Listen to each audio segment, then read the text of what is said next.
আজকের এই ইফতার পার্টি ও দোয়া অনুষ্ঠানের যে আয়োজন করেছেন সেই মহৎ মানুষ আমাদের এয়ার মামুন খান ভাই, তাকে শাপলা ইউনিয়নবাসীর পক্ষ থেকে তাকে অসংখ্য ধন্যবাদ জানাই।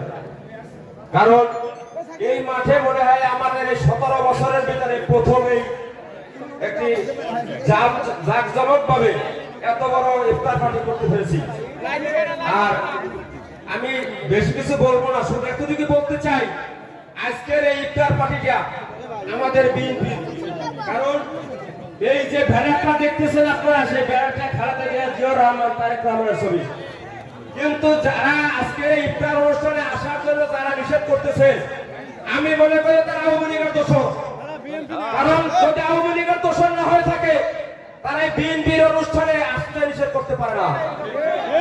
কারণ আমি আপনাদের কাছে আহ্বান জানাই, এই আওয়ামী লীগ দোষরদের আপনারা বয়কট করুন, না হয় আমরা বিএনপির নাম এখানে থাকতে দেবে না। তারা তাদের রক্ত মাংসের আওয়ামী লীগ, এই আওয়ামী লীগদেরকে আপনারা বয়কট করুন। এই বলে আমি সংক্ষিপ্ত বক্তব্য শেষ করছি। আল্লাহ হাফেজ, বাংলাদেশ জিন্দাবাদ।